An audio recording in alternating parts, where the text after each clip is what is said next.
Salut tout le monde.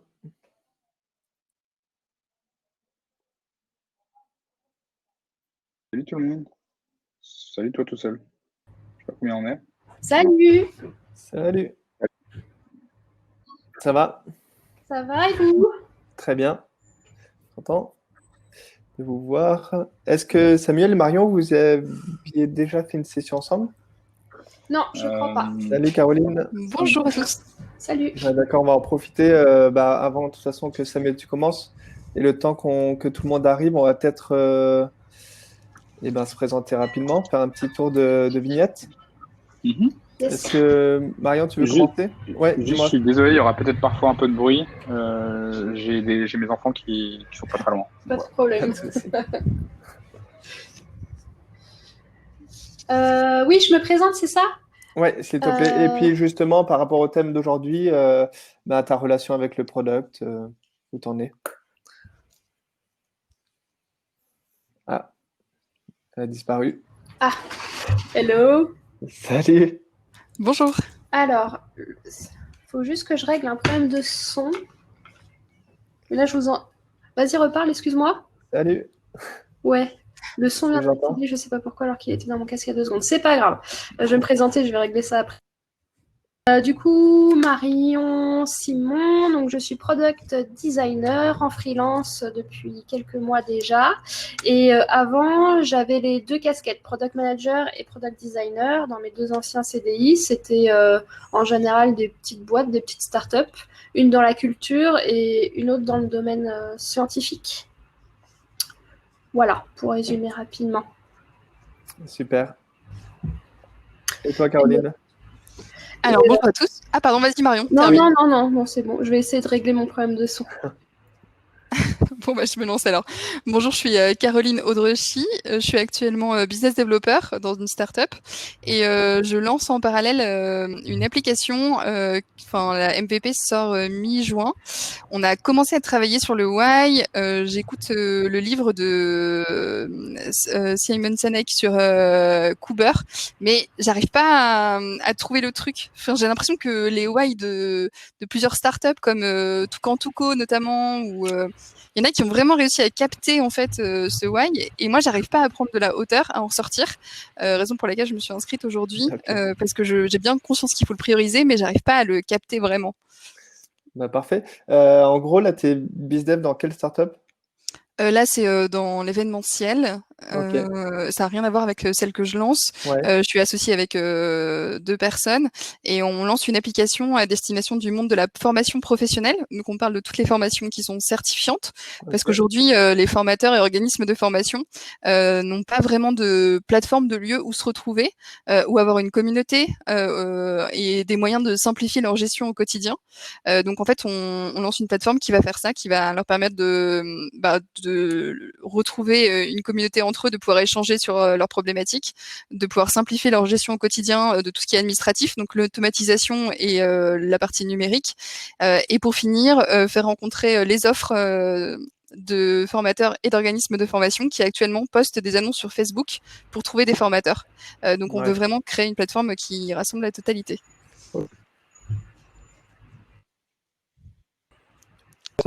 Fille qui est dans la communauté co-op et qui fait beaucoup de sessions, qui lance un projet peut-être un peu similaire. Peut-être que je vous mettrai en relation. Okay. Justement, elle était dans la formation aussi, mais plus dans la vidéo.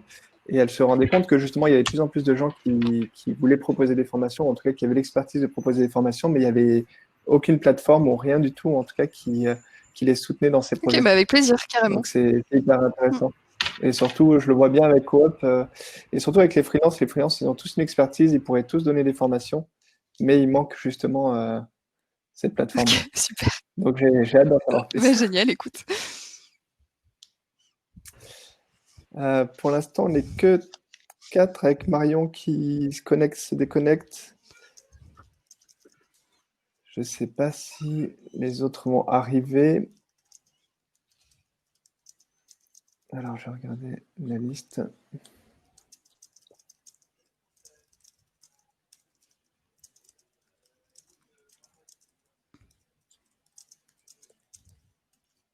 Et une petite question, Caroline, comment tu as découvert Coop? Je suis fan des webinars, mais j'en ai un peu trop abusé au début du confinement. Pareil, j'ai 2 enfants et c'est vrai que arriver à une heure spécifique pour le webinar, c'est toujours un peu compliqué. Et les faire en donner à manger ou le goûter, c'est pas top parce que du coup tu loupes plein d'infos.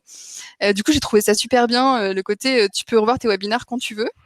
J'avais eu une toute petite déception, c'est que quand j'avais voulu revoir, parce que je travaillais pas mal le matin entre 6 et 8, et j'avais voulu revoir des webinars du coup à ce moment-là en travaillant, et il y en a qui n'étaient pas sortis, et du coup je sais plus qui m'a répondu pour me dire que en fait ça dépendait quand c'est toi. Mais est-ce que c'est avec toi que je suis en relation sur LinkedIn? Parce que je reconnais pas la photo en fait. Ah bah la photo elle est très vieille. Je n'ai pas retrouvé de bonnes photos depuis le temps. Mais je crois que c'est avec moi, oui. Tu étais un peu pressé d'avoir le replay, il me semble. Ça. Et en fait, je te disais, le problème est surtout avec certains autres organismes, notamment Malte. Parfois, ils mettent des semaines et des semaines à publier leur replay. Et même là, je ne sais pas qui s'en occupe parce qu'en fait, il y a vraiment des webinaires qui sont passés il y a 3-4 semaines et il n'y a toujours pas de replay. Okay. Et il y a même des replays, il y a même un des replays qui a été fait à l'écrit. Du coup, j'étais presque dégoûtée. Je me suis dit, oh mince. Il y a des replays qui sont faits à l'écrit, ouais. C'est Noé, non? Peut-être, ouais, sur le product management ou le user experience, je crois. Qui sont faits à l'écrit. Mais en tout cas, c'est top. Hein, j'aime beaucoup l'idée. Mais je te comprends. Merci. Bon, je pense qu'on va commencer. De toute façon, on va commencer par. Tu vas te présenter. Peut-être Samuel. Oui, c'est aussi un petit peu prévu dans la presse. Vous m'entendez bien? Oui. Oui, ok. Du coup, rapidement, je suis coach aujourd'hui en product management avec une chose dont je me suis rendu compte pour me lancer, c'est que en fait les fondateurs ils connaissent pas le product management. En France notamment, ça commence à être connu aux États-Unis, mais en France c'est pas très connu. Et en fait, le product management finalement c'est un peu ce qui rassemble un petit peu le cœur de l'entreprise. Et les personnes ne s'en rendent pas vraiment compte et elles sont encore en mode projet. Donc moi, je suis venu, je me suis lancé aussi pour apporter un petit peu cette différenciation qui est de dire, OK, maintenant, on réfléchit à pourquoi tu te lances, pourquoi c'est important, pourquoi tu fais cette entreprise, plutôt que de faire un projet et qu'ensuite, ce projet, tu le vendes et que tu l'updates jamais. Donc voilà un petit peu aujourd'hui ce que je fais. Et ça fait du coup 10 ans moi, que je suis tombé dans le product.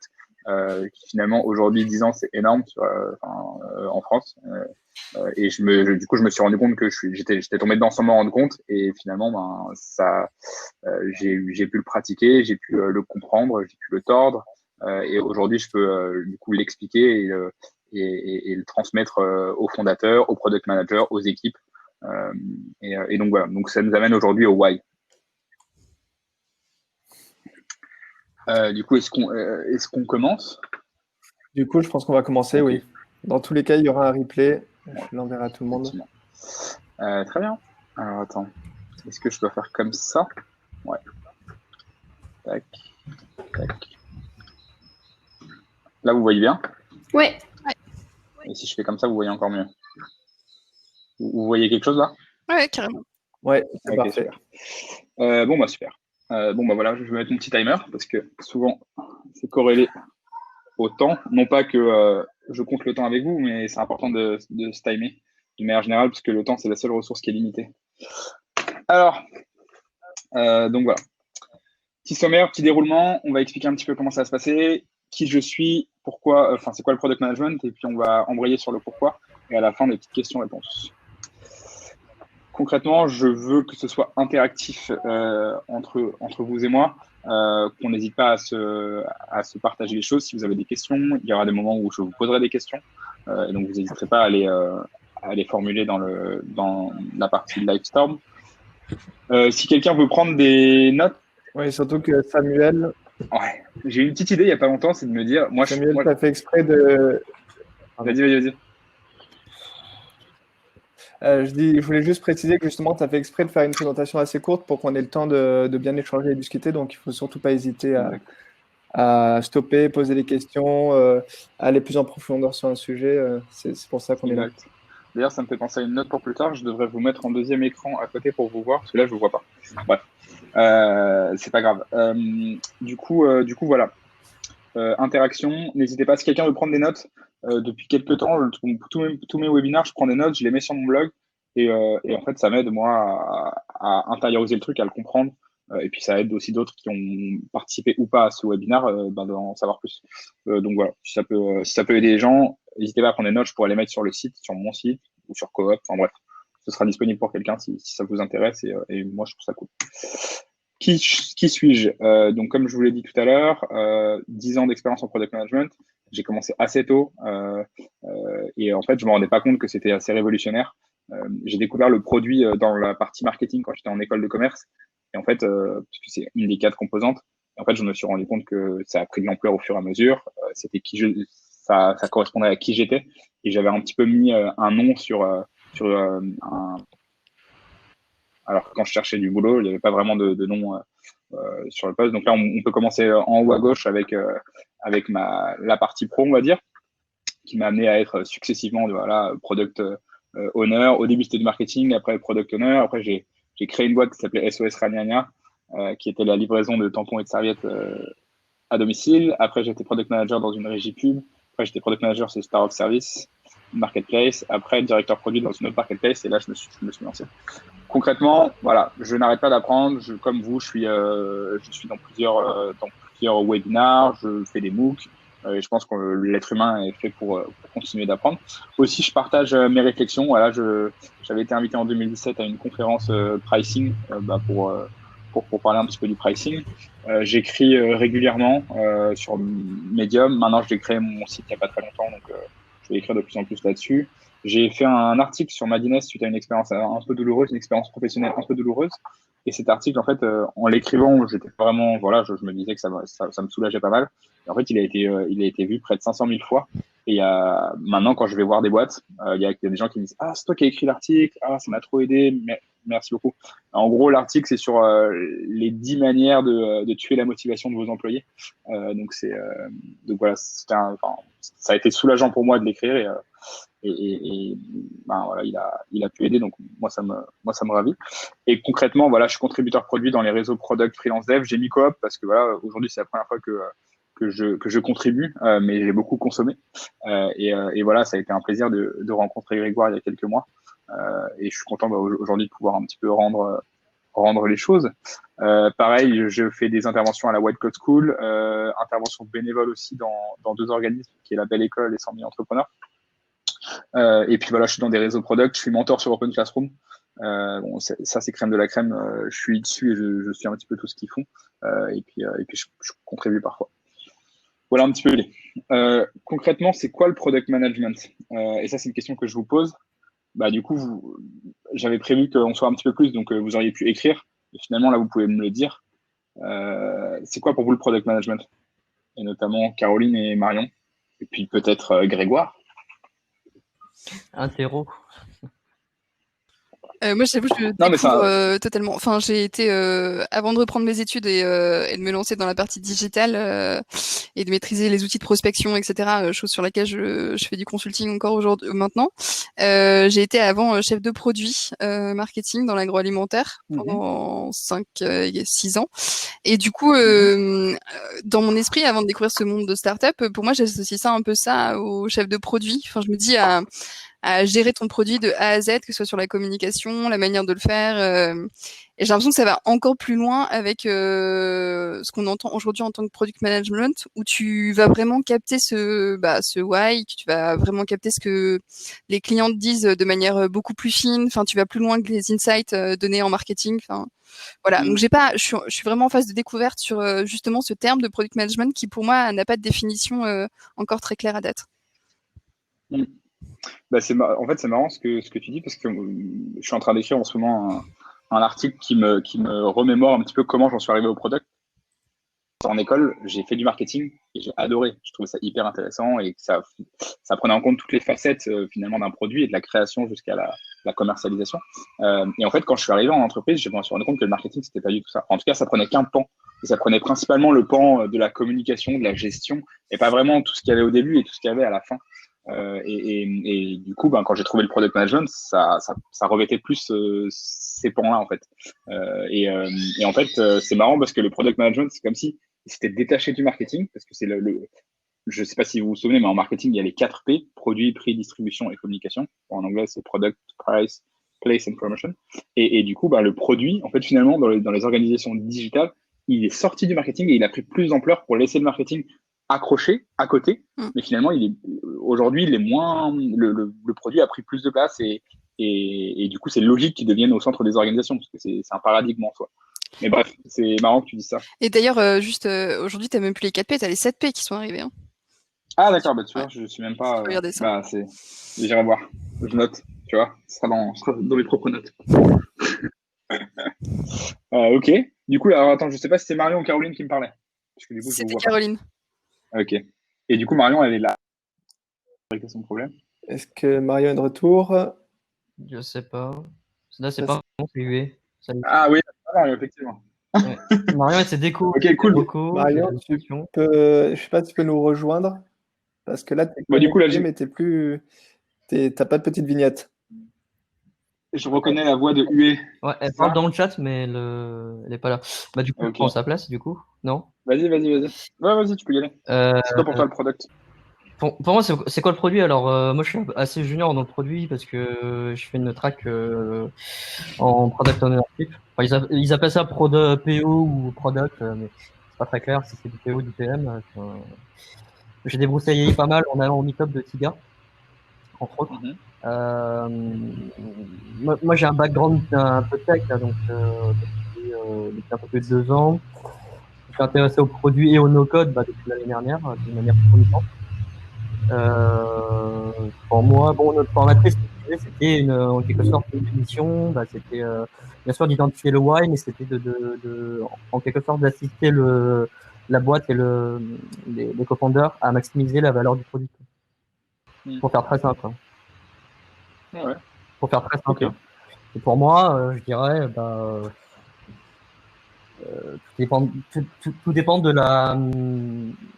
la phase dans laquelle est la startup et donc le ou les produits. Si tu es dans une phase genre de growth ou même d'hyper growth en early stage, ça je comprends, quoi. Dans product management, hein, c'est ça que je veux dire. Parce que dans le terme management, pour moi, il y a un peu de tout, quoi. Ah oui, en fait, management et product management, c'est deux choses très différentes. Une personne qui travaille dans les organisations, dans les départements de product management, finalement, ne manage jamais personne. Désolé pour ce bruit-là. Oui, un gros câlin, ok. Allez, vas-y, mon cœur. Hop. Voilà. Je ne sais pas si vous avez vu ça, mais voilà. Et du coup, en fait, une personne au produit ne gère jamais personne. Évidemment, il gère un produit et il s'occupe de développer ce produit, mais il ne gère jamais personne. C'est un peu le problème en soi, mais c'est aussi une bonne chose. Et c'est comme un chef d'orchestre. Il ne doit pas gérer les gens doivent se gérer eux-mêmes, mais lui, il doit s'occuper de faire en sorte que ça avance, son produit. Bref, donc voilà, c'est intéressant de voir toutes ces facettes. Effectivement, il y a plein de... Le produit étant quelque chose de aujourd'hui... assez nouveau, il y a plein de définitions et on peut en trouver plein et c'est celles qui font écho aux personnes. Mais il y a quand même quelques règles. Par exemple, le produit on peut le mettre en antagonisme avec un projet. Un projet qui est une chose qui a un début et une fin. Un produit, par définition, il n'a jamais de fin puisqu'on est toujours en amélioration continue. Et ça, on va le voir juste après. Sauf si on tue. Et du coup, ouais, vas-y. Sauf si on décide de tuer pour X raison. Ah, et sauf si on tue le produit. Et oui, ça c'est une très bonne... C'est une très bonne chose. Du coup, je ne vais pas vous dire, moi, ma définition, mais on le verra à la fin. Mais du coup, moi, je me suis posé la question quand je me suis lancé l'année dernière. On n'a pas demandé à Marion, pardon. Ah, du coup, oui. Mais je pensais qu'elle l'écrivait. C'est vrai que... Vas-y, Marion. Je ne vois pas. Vous m'entendez? Ouais. Est-ce que tu... un peu bizarre ou pas? Pas grave. C'est bon. C'est pas dérangeant. Ok. Donc... Désolée, j'ai eu des problèmes de son. Je suppose que la question, c'était quel était pour moi le produit, le product management. Oui, exactement. Pour moi, le product management, c'est une manière de travailler autour non d'un projet, mais d'un produit. Donc, un produit, c'est quoi? C'est quelque chose d'à la fois digital, mais qui peut être aussi tangible. Et comme tu disais, qui se développe dans le temps avec une stratégie qui évolue aussi. Et le product management, c'est une manière agile de travailler. Qu'est-ce que je pourrais dire d'autre? C'est quelque chose, c'est une méthodologie de travail qui permet d'évoluer petit à petit dans le temps et de faire en sorte que les équipes puissent travailler ensemble de manière efficace. Voilà. C'est super intéressant parce qu'en fait, finalement, je vois que tu es beaucoup dans le comment, dans la manière dont tu le dis. Et en fait, ce comment, finalement, il y a beaucoup de fondateurs qui ne s'en rendent pas compte, mais la manière dont on construit les produits va se ressentir dans la manière dont on les utilise. Donc, en fait, nos clients, les personnes qui vont acheter ce qu'on crée, finalement, vont se rendre compte de la manière dont ça a été fait. Et finalement, quand on le fait de la bonne manière, eh ben, ça crée un bon produit. C'est ça. Quand on le fait de la mauvaise manière, ça crée un mauvais produit. Le product management, c'est un peu du bon sens, en fait, je dirais. Ouais, finalement, c'est du bon sens. On en revient aux fondamentaux. Il n'y a pas besoin de faire compliqué. Par contre, il faut le faire dans la durée. Mais on va le voir ensemble. Et déjà, on va s'intéresser aux origines. Merci beaucoup pour vos contributions. Et puis, il y en aura d'autres. On va avancer. Mais du coup, moi, je suis product management. Finalement, c'était un gros mot, moi, quand je suis arrivé. Voilà, j'ai commencé globalement aux alentours de 2010-2011. Et j'ai avancé, et puis je me suis pas rendu compte que ça devenait quelque chose d'important, et j'arrivais pas vraiment à le définir. Alors pour le définir, je me suis dit, je vais revenir aux fondamentaux. Ah, waouh, énorme truc. Donc on commence sur la gauche avec un personnage intéressant qui s'appelle Neil McElroy. Et en fait, il était directeur marketing chez... non, il était même CEO chez Procter & Gamble. Et en fait, il a écrit un mémo de 800 mots. Et ce mémo, c'était le recrutement de 2 personnes. Et ces 2 personnes, c'était des brandmen. Bon, déjà, c'était un petit peu misogyne à l'époque. Hein, ils voulaient des hommes. Mais voilà, en fait, ils voulaient 2 personnes qui jouent un rôle centralisateur entre la production des produits et la vente. En fait, ils voulaient vraiment un rôle centralisateur entre les clients et la production. Ils trouvaient qu'il y avait un problème. C'est qu'en fait, on créait des choses, on les vendait, mais il n'y avait pas vraiment d'intermédiaire. Et en fait, ça a été un peu, pour moi, la partie fondatrice du marketing et du produit. Finalement, là, ça s'interface beaucoup. Donc, c'était en 1931. Il se trouve que ce Neil McElroy, il était très proche il était en fait advisor chez Stanford. Et en fait, il a eu comme élèves les deux fondateurs de Hewlett-Packard, donc David Packard et William Hewlett. Et donc, eux ont créé leur entreprise en 1939. Et ils ont pris un petit peu cette philosophie et ils ont décidé de l'appliquer encore plus proche en mettant des personnes qui avaient un fort pouvoir de décision et qui étaient proches du client.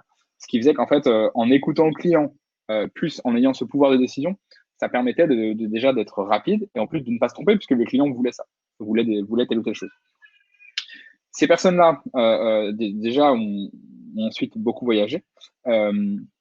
Et on s'est rendu compte, en fait, après la guerre, donc entre 1950 et 1980, auprès de Toyota, qu'en fait, c'était une entreprise qui ne pouvait pas se permettre d'avoir de la mauvaise qualité. Pourquoi? Parce qu'en fait, c'était un pays qui était ravagé par la guerre, le Japon, et ravagé par la guerre, pas beaucoup d'argent, besoin d'une industrie fiable, et donc de peu de retour. Finalement, ils ont créé le principe du Kaizen, et donc qui est de l'amélioration continue. Dès qu'il y a un problème sur une ligne, on arrête tout, on isole le problème, on le règle et on ne fait rien repartir tant que le problème n'est pas réglé.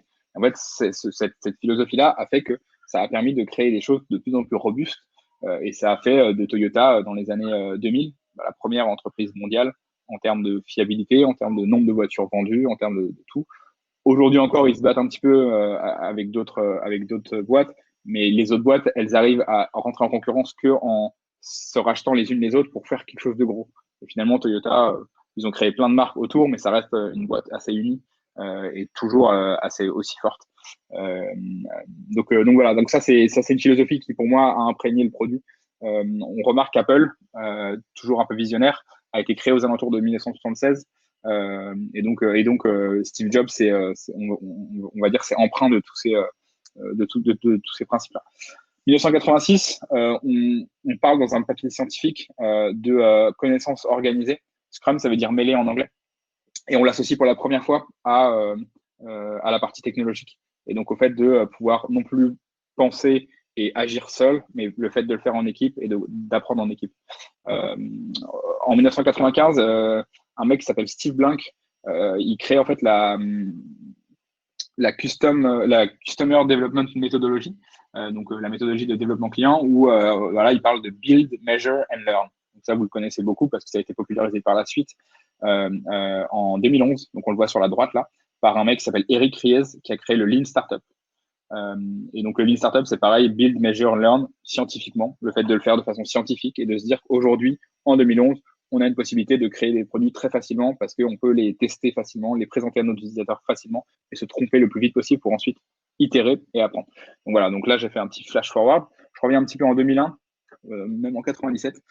C'est la popularisation de l'UX. Ça a commencé dans les années 88, je crois, avec une personne qui s'appelle Donald Norman et qui a créé le bouquin The Design of Everyday Things. Et ensuite, il y a eu tout un tas d'itérations, 97 avec Nielsen qui a créé les 10 principes UX qui sont encore utilisés aujourd'hui.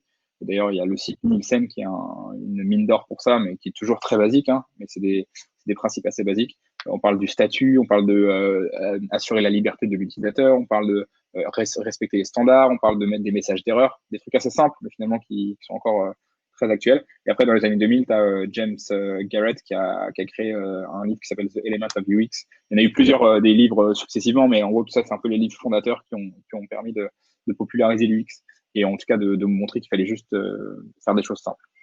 En 2001, c'est un peu un tournant. Le manifeste agile, ça a été créé par 17 ingénieurs de la Silicon Valley. Leur but, c'est de dire, on nous demande de faire des choses qui n'ont pas de sens. Nous, on veut retrouver du sens dans ce qu'on fait. On veut le faire pour les personnes et pas le faire pour les décideurs. Parce qu'il y a les décideurs qui décident quelque chose, mais en fait, on nous demande de faire quelque chose qui n'a pas de sens. Donc, on veut pas arrêter de le faire. On veut créer des choses qui s'adaptent. On veut créer des choses flexibles. Donc, tout ça, ça a créé tout ce qu'on connaît aujourd'hui avec l'agilité, mais à la base, c'était beaucoup plus, c'était vraiment quelque chose comme un cri du cœur. Donc, ça a engendré pour moi des bonnes et des mauvaises choses. Les bonnes, c'est que en fait, ça a permis une prise de conscience de toute l'industrie. Ça a permis une prise de conscience de la manière dont on travaille. Ça a permis de prendre en compte le client d'abord. La mauvaise chose, c'est qu'en fait, on comprend assez mal l'agile et on pense que devenir une entreprise agile, c'est faire des produits jetables. C'est qu'un MVP, ça devient un produit. Alors qu'en fait, non, un MVP, ça devient quelque chose qu'on teste, et après on jette, et après on recommence sur des bonnes bases. Et bref. Donc, il y a des bonnes et des mauvaises choses dans tout ça, mais ça a quand même clairement poussé la porte. Donc c'est une bonne chose pour ça. J'ai mis un petit peu les boîtes qui ont été créées. Voilà, 98, on voit Google et PayPal. 2002, on voit LinkedIn, Facebook en 2004, je crois. Blablacar en 2006, Uber, Airbnb aux alentours de 2008-2009. Et après, on voit les boîtes françaises que je mets sur la droite pour vous montrer un petit peu que cette philosophie qui a infusé, a mis du temps finalement à infuser en France.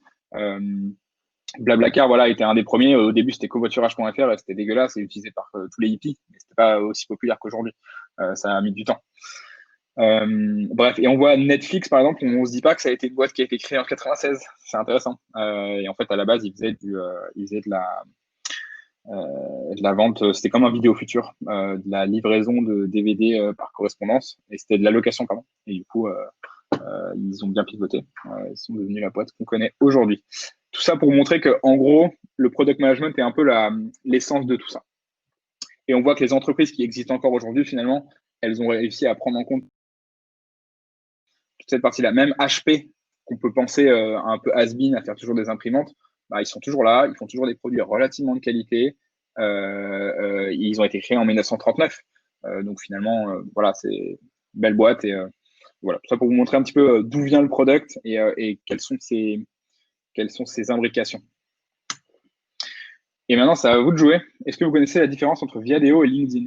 Peut-être, Marion, si tu veux répondre en premier. Très bonne question. Je dirais que... Je sais pas du tout. Ils viennent pas des... Est-ce que tu connais Viadeo? Oui, je connais Viadeo. Je crois que j'étais même inscrit sur Viadeo avant LinkedIn. Okay. Et qu'est-ce que ça t'évoque, toi, l'un versus l'autre? C'est pas exactement la même approche. On sent qu'ils viennent pas des mêmes horizons. Après, je n'identifie pas pourquoi Viadeo a moins réussi que LinkedIn. Ok. Est-ce que quelqu'un veut... Est-ce que oui. déjà, est-ce que tu as fini? Ok, cool. Caroline? Pardon, je sais pas, comme ça, de manière totalement spontanée, je dirais que LinkedIn est plus orienté utilisateur et Viadeo a été plus construit pour les recruteurs, mais c'est un point de vue. J'ai été inscrite sur Viadeo, j'ai même pas supprimé mon profil, j'y vais jamais. Ok, super intéressant. Ouais, c'est Yue? ça, ouais, dans mes souvenirs. Moi, j'ai un compte à Viadeo que ça fait des années, j'ai pas dû. J'ai dû m'inscrire en 2014 ou 2000, quelque chose comme ça, tu vois, et j'y suis allé quelques fois, quoi, seulement. Et ouais, j'ai plus l'impression que c'était quelque chose en lien avec la marque employeur, avec une approche, oui aussi, peut-être, je pense, française. Alors là, je suis en train de googler un peu, mais je sais qu'en France, bah, on a 10 ans de retard par rapport à la culture produit. Tu sais, on est toujours en mode. Pourtant, elles ont été créées au même moment, hein. Enfin, quasiment, peut-être 1 ou 2 ans de près, mais. Et Oui, peut-être mais au même moment, que. justement, Peut-être que Gré. si en France on a 10 ans de retard en timeline par rapport aux États-Unis sur une approche de culture produit dans les boîtes ou de comment tu crées un service, un produit, quoi. Et je pense que c'est peut-être pour ça, là, parce que, et plus qu'elles ont déjà dit Caroline et Marion, ouais. Le fait Ok. qu'ils sont Grégoire? plantés. Bah, en plus, ils sont lancés qu'en France et en Chine. C'est ça que je n'ai pas trop compris, quoi. Bon, bref. Ouais. Moi, je sais qu'il y a une histoire, j'ai plus le souvenir. Je sais que Viadeo, bah, un peu comme vous tous, j'avais créé un compte tout au début, mais ça a fait un peu un flop. Je pense que LinkedIn aussi, très rapidement, ils ont mis en place. Il y a que moi qui rame ou. Ah merde. Ça va, Moi, ça va. Ouais, non, pardon. Non, ils c'est ont moi, ouais. mis des process plus de peut-être de growth hacking assez rapidement. Et quand je parle de growth hacking, c'est justement pas tout ce qui est acquisition, mais tout ce qui est activation et rétention, et notamment ce qu'avait découvert Twitter puis Facebook, que finalement à l'activation, il fallait te faire suivre des gens pour être sûr de te garder sur la plateforme. Peut-être quelque chose que Viadeo n'avait pas du tout fait. Et après, UE a raison quelque part. Il y a pas mal de boîtes françaises comme ça qui avait une bonne idée de départ, et je pense à Deezer parce que je connais bien l'équipe produit, où justement Dailymotion aussi. leur équipe produit en fait sont un peu à la ramasse, et pourtant ils ont un outil aussi puissant que Spotify ou Apple Music, mais en fait ils n'ont pas cette culture produit et cette culture de priorisation et de user-centric que peuvent avoir ces boîtes. Hmm. En fait, ça résume un petit peu tout ce que vous avez dit. Long story short, voilà un peu ce qui s'est passé. Viadeo s'est vendu 1,5 million au Figaro il y a quelques années, il y a 2-3 ans, peut-être un petit peu plus. LinkedIn s'est vendu 20 milliards à Microsoft. Alors ça, c'est simplement des métriques monétaires, pas tellement important. Par contre, ce qui est intéressant de voir, c'est que derrière ces métriques monétaires, c'est que finalement, il y en a une qui s'est centrée principalement sur l'utilisateur, qui en a fait son premier, son principal problème, et finalement qu'il a beaucoup écouté. Et qui ne faisait pas ça pour l'argent à la base. Alors, évidemment, on crée toujours une entreprise pour soit pour l'argent, soit pour résoudre un problème. Et j'ai l'impression que son fondateur l'a plutôt fait pour résoudre un problème. À l'inverse, Viadeo, très rapidement, et moi j'avais effectivement le compte sur les deux plateformes, j'updatais en temps réel dès que j'avais un nouveau job, un nouveau truc, je me disais, ah bah faut le faire sur les deux, on ne sait jamais lequel va prendre, ou s'il y en a un qui est plus sur le marché français. Et en fait, ben voilà, on était assez vite bloqué dès qu'on voulait faire quelque chose parce qu'il fallait payer. Ils sont partis en Chine très très rapidement parce que voilà, c'est l'appel du large. Voilà. Alors que LinkedIn, bah voilà, ils sont restés calmes, ils ont fait ce qu'il fallait. Et je me souviens que même au début, c'était plutôt centré américain. Ils disaient c'est pas grave, on fait ce qu'il faut, on essaie d'apprendre sur notre marché. On va dire que les gens qui commençaient à s'inscrire, c'était parce que le produit était bon, donc les gens en parlaient, donc les gens commençaient à. Effectivement, il y avait aussi des trucs de gros hacking, commençaient à faire des invitations à droite à gauche. Donc, on voit qu'en fait, une culture, une boîte centrée produit et une boîte qui n'est pas centrée produit, qui est plus centrée peut-être sur l'argent au départ, finalement, finit avec moins d'argent. Donc, c'est un peu antinomique et n'est plus utilisée, en fait. Et donc, en fait, moi, pour la petite histoire, j'ai supprimé mon compte dès que j'ai vu qu'il se vendait au Figaro Classified, parce que finalement, c'est la partie Classified de Figaro, et en fait, ça allait être de la pub derrière. Donc j'ai supprimé mon compte, je ne sais plus au moment où j'ai lu la brève. Je me suis dit, on ne sait jamais ce qu'ils vont en faire de tout ça. Donc voilà. Tout ça pour vous donner un petit exemple de deux boîtes finalement qui avaient à peu près le même produit, mais qui n'a pas été géré de la même manière. Et du coup, ça nous amène à la question du product manager. Pourquoi? Et moi, je me pose la question de pourquoi le product manager se demande pourquoi. Donc, ça, c'est intéressant. Et à ce sujet, je vous présente Simon Sinek, que du coup, je crois que c'est Caroline qui en parlait au début. C'est ça, hein? Ça, j'ai juste retiré mon micro, mais... Ouais, c'est ça. Pas de problème. Et du coup, en fait, il s'est posé la question en 2009 de pourquoi des boîtes réussissent, d'autres ne réussissent pas. Pourquoi des boîtes arrivent à inspirer les gens et pourquoi en fait d'autres n'y arrivent pas. Et du coup, je vais vous montrer un petit, je ne sais pas si ça va fonctionner, on va essayer. Je vous ai pris juste une toute petite, un tout petit moment. Dites-moi si ça marche. Hein. Vous entendez? Du coup. Non, mais je pense qu'on l'a tous vu, ce passage-là. Enfin, je pense. Oui. Ok. Son vieux tête de dégueu, là. Ok. Alors, c'était dégueulasse. C'est dégueulasse. Il a été vu 50 000 fois, on comprend pas pourquoi. Et du coup, on va faire ça. Et en fait, son point, c'est de dire la flèche rouge, c'est la plupart des entreprises. Les entreprises, elles expliquent ce qu'elles font, elles expliquent comment elles le font, et après, elles expliquent pourquoi. Voire parfois, elles n'expliquent jamais pourquoi. Et en fait, les entreprises qui réussissent, c'est les entreprises qui expliquent pourquoi elles font ce qu'elles font. Et ensuite, elles expliquent comment, et ensuite, elles expliquent quoi. Et en fait, le pourquoi rentre à l'intérieur des personnes. Elle rentre dans les émotions. Elle rentre, enfin, en tout cas, cette question-là rentre en ligne directe avec nos croyances personnelles. Et c'est ce qui fait que ça fonctionne. Et du coup, je vais prendre un petit exemple d'une boîte que j'adore, que je suis depuis on va dire, ça doit faire 8 ans. C'est cette boîte-là, que vous connaissez peut-être. À la base, c'était une boîte qui faisait du soutien scolaire entre le lycée et puis les études supérieures. J'étais mentor dessus, mais à l'époque, c'était pas le même genre de mentoring, c'était vraiment prof. Et ensuite, ils ont pivoté et ils sont devenus la première plateforme aujourd'hui en France à mentorer les entrepreneurs sur tout un tas de sujets. Et en fait, eux, ils expliquent assez bien leur why. Voilà. Il n'y a pas de meilleure raison d'entreprendre meilleure qu'une autre. La réussite d'un projet, c'est la réussite de celui qui le mène. Chaque projet est unique, on peut pas appliquer. Là, ils expliquent leurs croyances. Et finalement, on y adhère ou pas. Quand on y adhère, on se dit ah ouais, c'est trop bien. Je crois comme eux. Je comprends ce qu'ils font. Je comprends pourquoi ils le font. C'est incroyable. Ok, là, c'est leur why. Après, on va vers leur comment. Et là, ils expliquent voilà comment ça va se passer. Coaching de rentrée, coaching vidéo, examen d'évaluation, messagerie, fiche de suivi, webinaire collectif, cours en vidéo. Et là, il y a tout un. Donc là, j'ai juste pris un exemple. Hein. Il y a tout un pan de la manière dont on va pouvoir réaliser ce pourquoi. Et après, c'est qu'est-ce qu'ils font finalement. Donc là, c'est le quoi. Un accompagnement intensif 100% en ligne pour accélérer votre projet.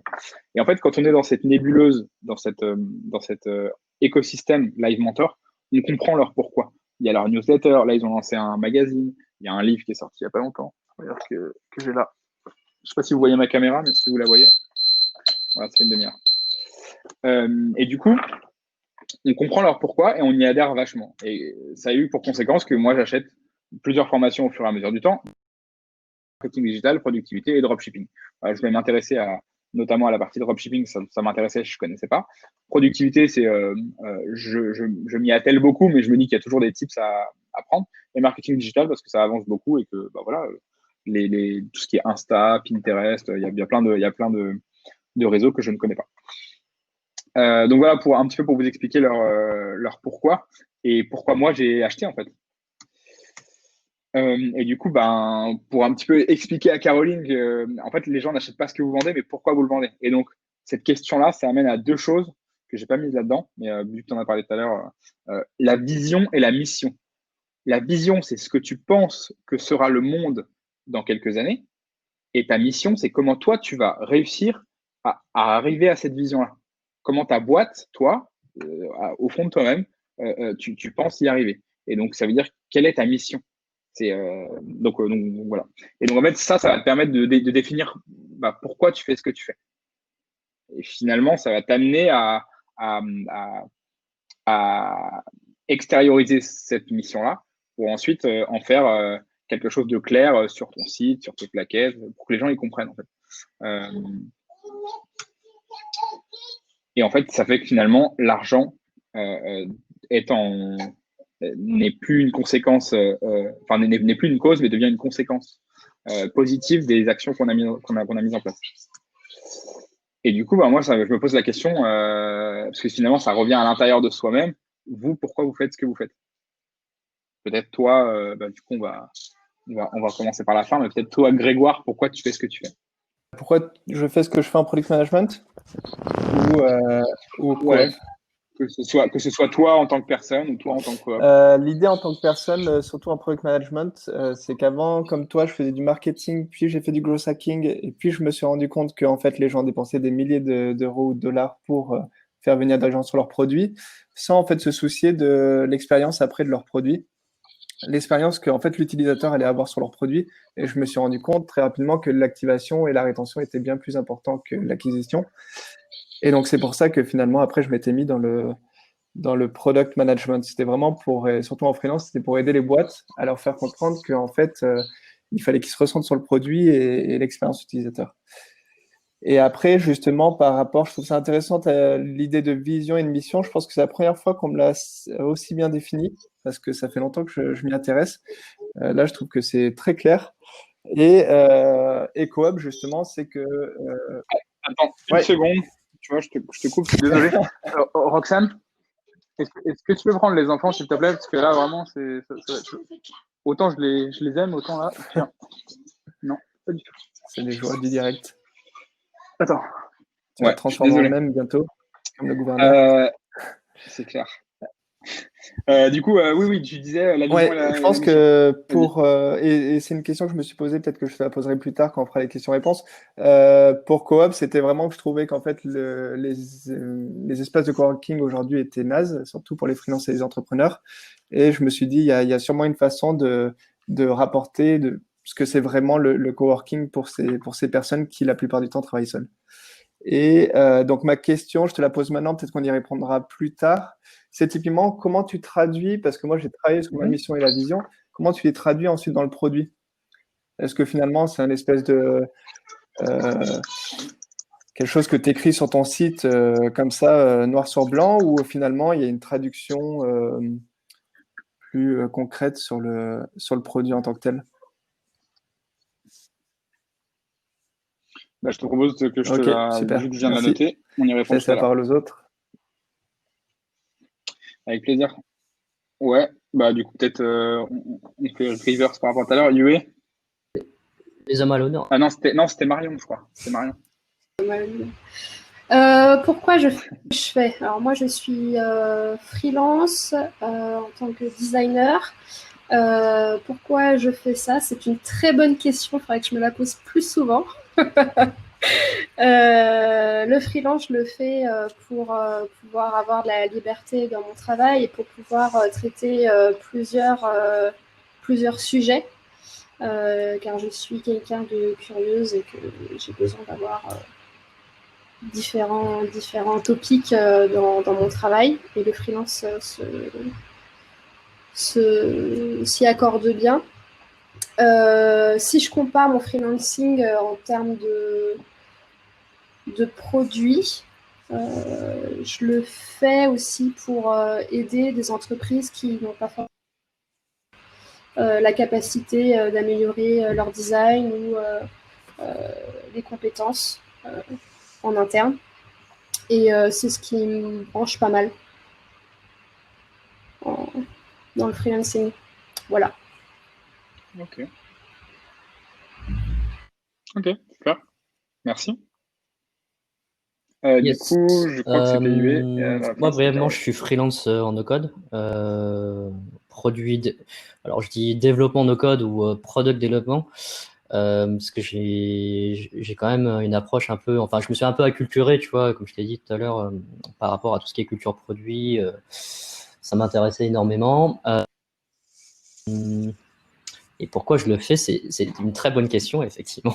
J'ai 5 minutes pour y répondre.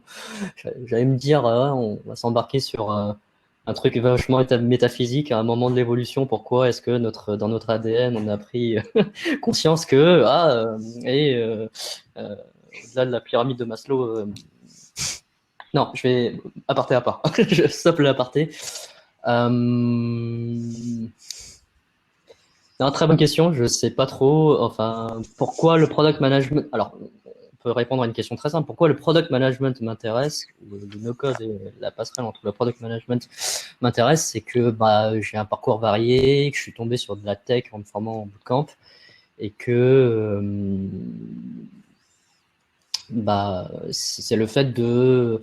Moi, j'ai un peu la vision du product management comme mini CEO ou en tout cas. Celui qui aide les cofondateurs ou en tout cas la startup à réussir dans son produit. Voilà, c'est aussi simple que ça. Ok.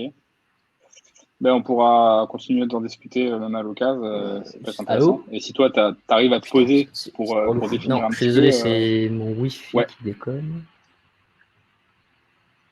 Mais j'ai fini. Hein. Je laisse la parole. Ouais. Ok. Là, vous m'entendez? Alors du coup, pourquoi je fais ce que je fais? Oui, t'inquiète pas, ça va, ça m'aide. Sur la partie freelance consulting, accompagnement des directeurs commerciaux, startups, PME, TPE, c'est vraiment pour transmettre, apprendre aux autres toute cette partie prospection digitale qui aujourd'hui est pas du tout maîtrisée. Et je me rends compte qu'il y a énormément de commerciaux qui perdent du temps encore à chercher des numéros de téléphone, à peu utiliser LinkedIn, à pas savoir l'utiliser, à pas savoir utiliser Phantom Buster. Enfin, le copywriting. Du coup, je suis inscrite d'ailleurs à une formation Live Mentor en ce moment et je trouve ça assez canon pour aller encore plus loin sur le copywriting et pouvoir encore mieux accompagner du coup mes clients sur le sujet. Et pour l'application Loris qui est reliée au monde de la formation professionnelle, c'est vraiment, intrinsèquement, moi j'ai toujours besoin d'apprendre, je suis tout le temps sur les podcasts, les livres, un peu ce que tu disais au début aussi, ce côté apprentissage est assez fort. Et sur l'application Loris, c'est vraiment pour permettre aux formateurs de passer du temps à juste former, à arrêter la paperasse, à arrêter l'administratif et de leur permettre de se focaliser sur le fait de former des gens, parce que former, ça permet d'évoluer. Et en formant toutes ces personnes en France sur tous leurs sujets, où eux maîtrisent et ont les compétences, et ben ils permettront à toutes ces personnes de gagner en confiance, en estime d'eux-mêmes, et de pouvoir aussi, eux, évoluer chacun à leur manière. Voilà. Ouais, super intéressant. Je trouve qu'en plus, on oublie le tissu social que créent les entreprises. Alors, on le voit avec les EDF et les grosses boîtes, mais finalement, les petites boîtes, elles ont un énorme impact, elles doivent et elles ont un énorme impact sur les personnes et sur le développement des personnes. Et elles s'en rendent pas compte, je pense. Mais bref, super intéressant. Et vous m'enverrez les liens des choses qui vous intéressent, notamment de ton application. Peut-être si tu as une liste d'attente ou d'un truc comme ça, de ton site, vous m'enverrez comme ça, je mettrai tout ça sur mon blog. Cool. Du coup, on en vient au fait. C'est quoi le product management finalement? Donc pour moi, c'est la vision d'un fondateur, d'une équipe, d'un collectif. C'est l'écoute client et c'est le travail d'équipe. Et en fait, ces trois choses font que le product management existe et permet d'être créé. Voilà, je m'attarderai pas dessus. Et puis, discutons. Et puis, pour reprendre la question de Grégoire, comment je traduis la vision et la mission au sein concrètement dans le produit? Je vais te montrer un exemple si j'arrive à retrouver cet exemple. Alors, attends. En attendant, est-ce que quelqu'un peut me dire la phrase qui était écrite en jaune dans le slide de Samuel, s'il vous plaît, parce qu'il y avait vision fois écoute client fois travail d'équipe. Merci. Non, c'est bon. Un travail d'équipe. Excuse-moi. Alors, je vais essayer de trouver ça. Puisqu'il y a beaucoup de choses. C'est intéressant justement de dire que souvent les gens s'arrêtent au produit comme vraiment l'app ou l'application ou la web app. Pour moi, justement, quand tu es product manager, le produit, c'est le produit et son écosystème et c'est tout ça que tu dois gérer. Donc, dans l'écosystème, il y a le blog, il y a le Slack, s'il y a un Slack, il y a les forums, et je trouve que ça c'est important. Il y a la landing page aussi. Et donc, c'était pour savoir la vision et la mission. Est-ce que c'est plutôt quelque chose que tu mets sur la landing page, dans le blog, ou si tu peux même en fait l'intégrer au sein de ton application pour améliorer tout ce qui est activation et rétention. Et si c'est traduit justement différemment. Je vais te retrouver ça. En fait, j'avais fait. Bon, attends, je vais quitter ça parce que ça ne sert à rien, je ne vous vois pas, ça me dérange. Donc, désactiver le partage d'écran. Je te retrouve ça pour après. En gros, dans mon dernier job chez Renovation Man, et du coup, je l'ai fait ensuite avec des clients. J'avais travaillé sur la vision et la mission. C'était assez dur à accoucher, finalement. Donc, comment j'en arrive à là? Finalement, je crée une rétrospective avec eux. Donc, on se pose, on discute d'abord avec les fondateurs, après avec toute la boîte, sur qu'est-ce qui a été, qu'est-ce qui n'a pas été, qu'est-ce qui est important pour eux. Et ça peut prendre plusieurs jours. Ça peut prendre une demi-journée, une journée, deux jours. On doit la même rétrospective qu'on peut faire dans la partie agile. On ressort avec finalement des points importants. On les note et il y a 3 points les plus importants et c'est les points à travailler. Ça permet de déconstruire un petit peu. Derrière, donc une fois qu'on a déconstruit, on est capable de construire. Et c'est là où on va imaginer la vision. Comment je fais? Concrètement, voilà, je suis allé chez Lego, j'ai acheté des Lego. Et puis je leur fais faire. Bon, là, il y en a un petit peu. J'ai une grosse boîte ici. Bref. Et je leur fais dessiner la mission. Non, la vision qu'ils ont de leur entreprise dans 3 ans. Et donc, entre fondateurs, chacun de son côté, ils la dessinent. Enfin, ils la construisent. Ce qui permet du coup de créer quelque chose qui n'existait pas et qu'ils n'ont pas à formuler verbalement ou qui ne sont pas à écrire. Parce que souvent, c'est ça qui est un peu difficile. Là, ils la font avec des Lego. Et après, ils la disent, ils la partagent ensemble. Et à la fin, ils doivent créer une vision commune. Avec leurs 3 trucs, ils se posent et créent une vision commune. Tout ça pour te dire que ça, c'est un peu théorique. On arrive à quelque chose à la fin. Et derrière, qu'est-ce que je fais? Une fois qu'on a la vision, donc c'est un peu la lune, la mission, c'est un peu la roquette. Et une fois qu'on a ces 2 choses-là, en fait, dans la roquette, je la subdivise en plusieurs pans par rapport à leur métier. Par exemple, chez Renovation Man, c'est une marketplace de pros du bâtiment et de particuliers qui ont besoin de refaire leur intérieur. Et en fait, du coup, on a scindé en ces deux personas. Voilà. Et dans ces 2 personas, qu'est-ce qui était important? On a pris ce qui était important pour chaque persona. Pour le client, ce qui est important, c'est d'avoir une estimation fiable et rapide. Ensuite, ce qui est important, c'est d'avoir un bon professionnel. Et donc, en fait, on a pris les pain points de chaque persona.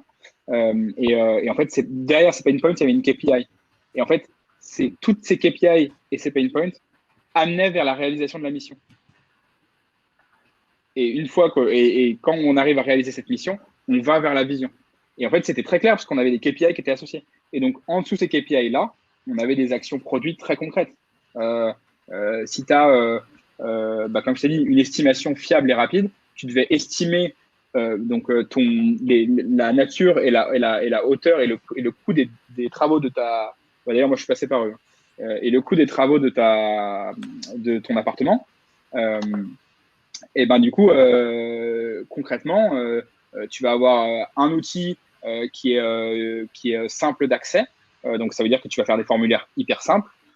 Tu vas avoir derrière un outil pour nous, Renovation Man, qui soit finalement simple à utiliser parce qu'on doit le faire en 24 heures. On doit rendre une estimation en 24 heures. Tu vas avoir la possibilité du coup de discuter avec les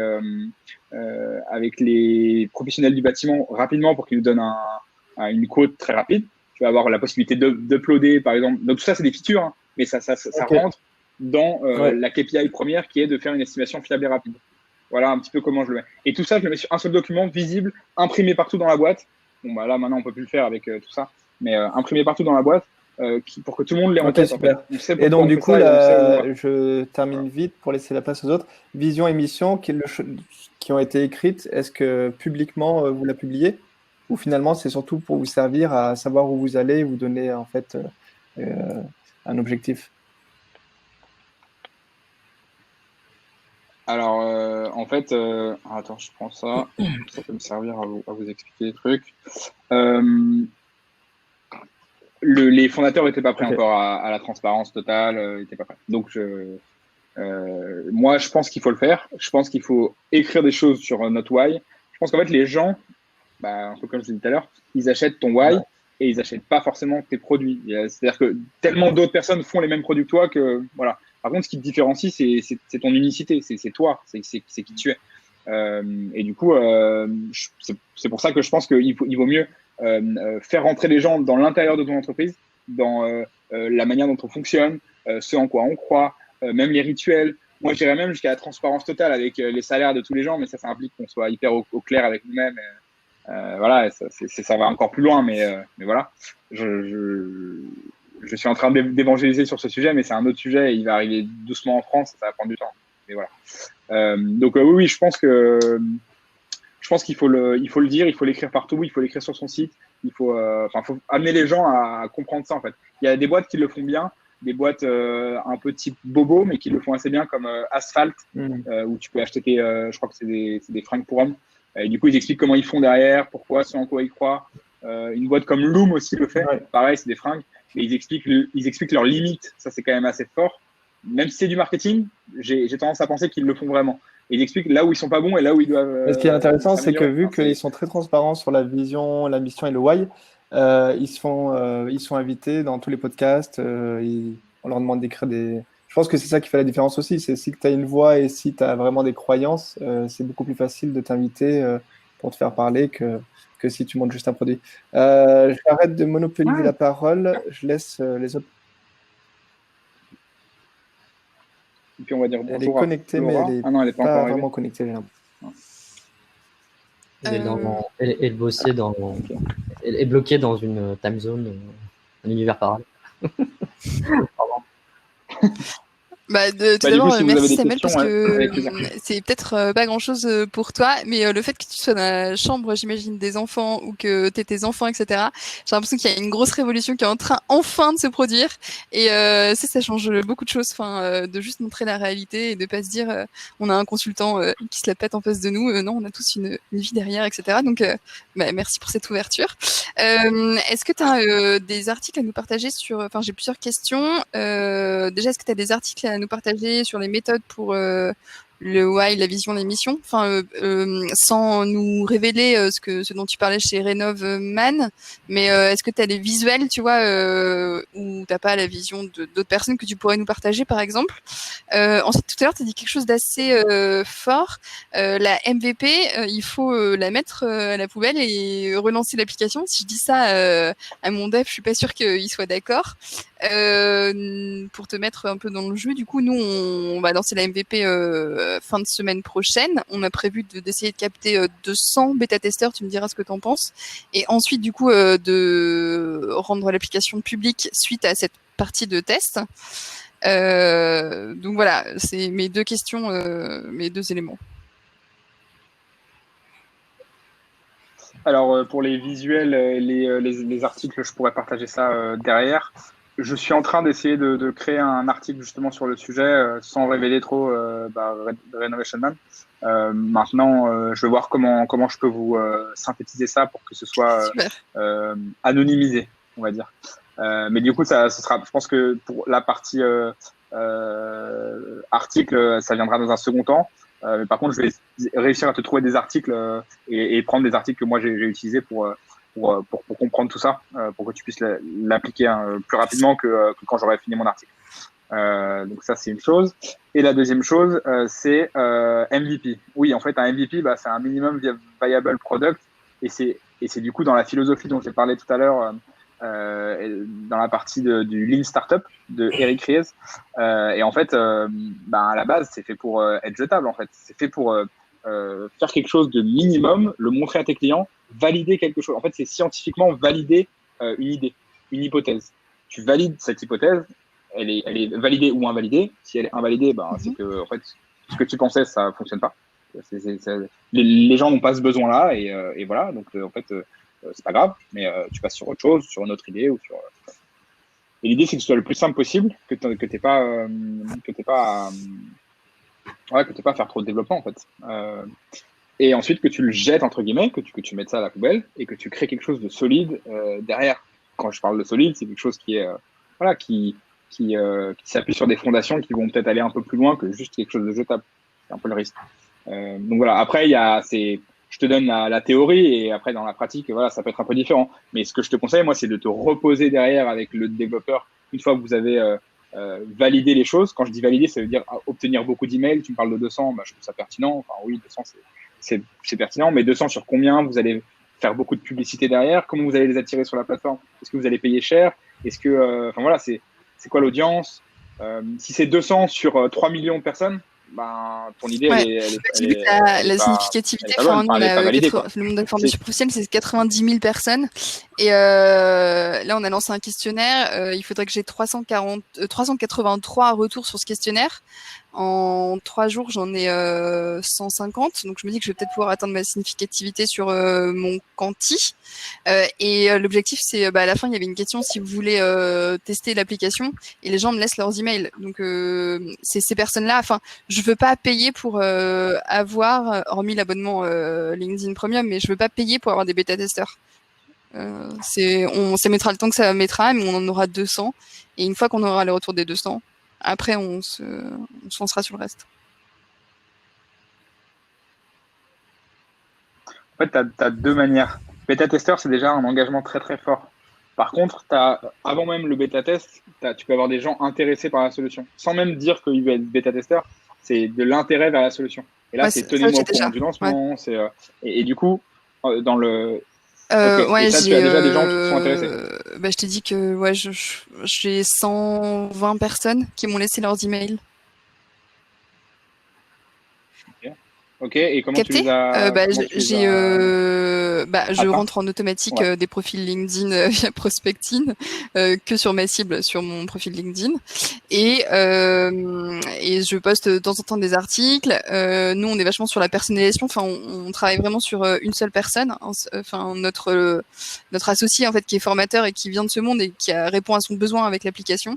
Et là, on a lancé un questionnaire. Du coup, Quanti, on a carrément dit que on avait besoin d'aide pour vraiment capter, pour être sûr qu'on ne s'est pas planté sur leurs besoins, pour pouvoir les prioriser. Et nous, l'objectif, c'est aussi de pouvoir segmenter notre communication derrière en utilisant leur verbatim et en pouvant utiliser les mots qui les intéressent eux. Et du coup, à la fin, j'ai mis en non obligatoire. Enfin, il y avait quand même 25 questions. Et j'ai mis en non obligatoire à la fin, si vous voulez être tenu au courant de l'application. Et là, j'ai 120 personnes qui m'ont laissé leurs emails. Ok, c'est un bon, c'est top. Enfin, c'est un bon indicateur que ça plaît, parce que déjà la grosse barrière des 25 questions était quand même importante. C'est quand même une très bonne barrière, donc c'est plutôt bien. Ok. Je pense que la représentativité, elle est plutôt bonne. Après, ça va dépendre de combien tu en as fait envoyer. Si tu en as envoyé, comme tu me dis. Il y a 90 000 formateurs, mais faut voir. Mais la significativité est à 383. Ah oui, d'accord. Okay. Sur 100 000 personnes. Donc, Ok. C'est plutôt pas mal. Du coup, oui. L'histoire du MVP, c'est une fois que tu as créé la chose qui fonctionne le plus petit possible. Parce que finalement aussi, là, toi, ton travail maintenant, ça va être de faire en sorte que la personne qui développe la chose, elle fasse le core product, la chose la plus petite qui fait fonctionner ce produit en fait. Et derrière, moi, c'est mon conseil, vous retravaillez principalement cette core product pendant les premières semaines, principalement, et pas d'autres features. D'abord la core product, qu'elle soit solide, et que ce soit plus un produit minimum viable, que ce soit un produit plus important. Voilà, plus solide, voilà. Et ensuite, vous travaillez sur d'autres features qui alimentent ce core product, qui fait en sorte que ce core product et si je peux rajouter par rapport à justement jeter son MVP, l'idée c'est surtout psychologique, c'est qu'en fait, il ne faut pas que ton développeur développe trop jusqu'à un moment où on se dise là on a fait vachement de travail, finalement on va le garder, puis on va essayer un peu de le rabibocher. Mais en fait, c'est vraiment en développer juste assez pour qu'il y ait de la valeur pour tes utilisateurs, mais pas assez pour qu'on puisse se dire mais en fait, il n'y a pas assez de valeur pour les utilisateurs, on jette tout et on refait tout. Et il faut qu'il n'y en ait pas assez pour que les développeurs puissent se dire ok, c'était pas trop de boulot, donc je suis ok pour tout jeter à la poubelle et tout refaire. Si vous commencez à coder trop de trucs et que tu dis à ton développeur, ah bah en fait, ils sont pas trop d'accord, on va tout jeter, là, il sera pas très content. Il va avoir du mal à garder. Oui, c'est vrai, c'est une bonne chose. Et c'est aussi une philosophie du produit. Uwe en a parlé, il faut être capable de tuer son produit ou sa fonctionnalité si elle n'est pas bonne. Et ça, les développeurs, c'est comme toi, si tu écris quelque chose ou si tu fais quelque chose, n'importe quelle personne a du mal à jeter ce qu'elle a fait, à accepter qu'en fait, c'était pas ouf ou que c'était pas utilisé. Et chez Blablacar, par exemple, ils ont une super méthode, c'est que tous les 3 mois, ils sont product dev et ils décident ce qui est plus utilisé. Donc, ils prennent de la data, ils prennent les data sur l'utilisation, sur ce que ça rapporte, et ils tuent des features. Et en fait, ça permet d'assainir. Au-delà d'en créer, tuer, ça permet d'assainir et ça permet de faire un produit plus clair. Donc, régulièrement, il faut être capable de tuer. Et ça, peut-être que toi, là, dans le démarrage de la boîte, au-delà de même créer le produit, c'est de créer une culture commune où toi, le développeur, éventuellement ton autre associé, vous faites une culture commune de c'est possible qu'on doive tuer des choses qu'on fait et on s'adapte au changement, on écoute les clients. Voilà, donc une culture commune, c'est hyper important. Ce qui fait que quand tu vas lui demander, ce sera pas juste tomber de nulle part, ce sera pas. C'est un peu comme la phrase de Saint-Exupéry, si tu veux que des gens créent un bateau, tu ne leur demandes pas d'aller prendre des planches et de les clouer, mais fais-leur sentir l'air de la mer et l'appel du large, voilà. Et puis là, ils te construiront ton bateau. Ça, c'est parlant quand même. Voilà. Dès qu'il y a un récit, tu vois, ça parle aux gens. Le pourquoi, c'est un récit, Apple ou autre, ou avec du Saint-Exupéry. Du coup, je sais pas, c'est jusqu'à quelle heure. Moi, j'aurais pas mal de questions, mais de manière concrète, on peut. Je te reping sur Slack, Samuel. En fait, ce serait par rapport à toute la partie, comment tu fais tu vends toi ta compétence, tu vois, de coach et de product manager en freelance. Étant donné que tu vois en France, moi je constate que en fait j'ai l'impression que c'est assez dur de faire du PM en freelance tout court. Et 2, c'est surtout quand tu es junior, tu vois, tu as aussi un peu l'aspect sentiment, tu vois, le syndrome de l'imposteur, comment tu peux en gros te brander en tant que, tu vois, moi j'ai même si j'ai pas 10 ans, j'ai 1 an d'expérience sur tel ou tel projet, des petits projets, je peux me brander en product. Je sais pas si, je suis désolé, ça lag. Allô? De façon assez... Ah, c'est pas grave, moi je t'ai entendu. Ouais. Concrètement, on pourra en reparler après, mais c'est te construire une légitimité, donc montrer ce que tu as fait, aller en parler, donc écrire beaucoup dessus, aller en parler à droite à gauche, donc trouver des tribunes pour le faire, et puis proposer, aller targeter des gens que tu estimes pertinents, que ce soit sur LinkedIn ou même des personnes que tu penses pouvoir aider, et tu identifies une cible de personnes que tu penses pouvoir aider. Moi, par exemple, j'ai identifié la cible des startups entre 5 et 20 employés. C'est nécessaire d'avoir déjà commencé. J'aide parfois aussi les boîtes qui en sont au tout départ. En général, je prends pas d'argent parce qu'ils en ont pas, et si ça avance, on verra comment ils peuvent me rémunérer. Mais voilà, je le fais un petit peu, mais ça m'excite moins. Il y a la partie bootstrap qui m'excite, mais moi, ce qui m'excite beaucoup, c'est la partie équipe, comment aider une équipe à fonctionner ensemble, et la partie fondateur, comment faire en sorte de transmettre ce qu'il veut transmettre, comment casser le côté management et créer du coaching plus que du management. Donc, je les aide à coacher. Bref, donc c'est ça qui m'intéresse. Je crois que ça va s'arrêter mes écouteurs, donc je vais juste en mettre un à charger. On va pas tarder de toute façon, je pense, à arrêter. Je voulais juste, comme il y aura un replay, je voudrais répondre à la question de Marion. Et du coup, on peut continuer la discussion. Sur Slack. Même si Marion n'est plus là, je vais répondre à sa question. Comment tu fais pour que tout ce travail de vision-mission soit pérenne en dehors des posters?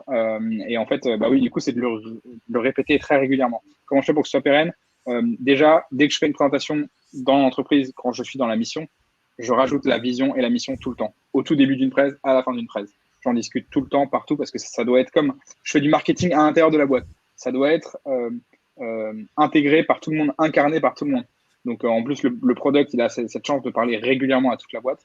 La vision et la mission, je la mets partout, tout le temps. Dès que je peux la mettre, je la mets.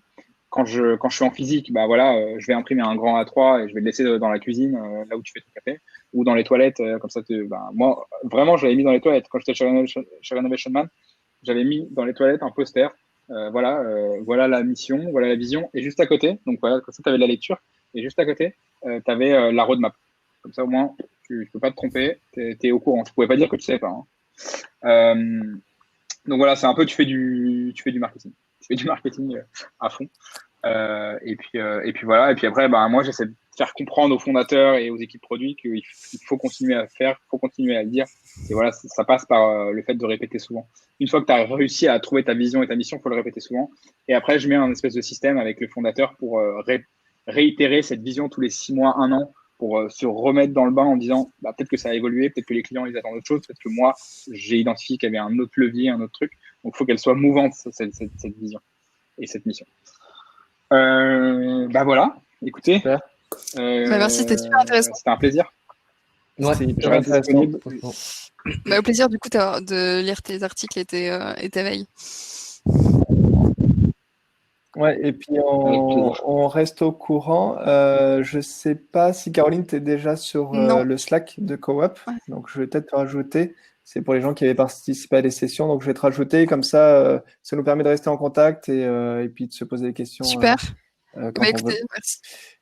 Et puis, je vous partagerai écoutez, merci beaucoup. C'est très intéressant. Bonne journée. Merci à vous. Et merci beaucoup, Samuel. C'était super. Ciao, ciao.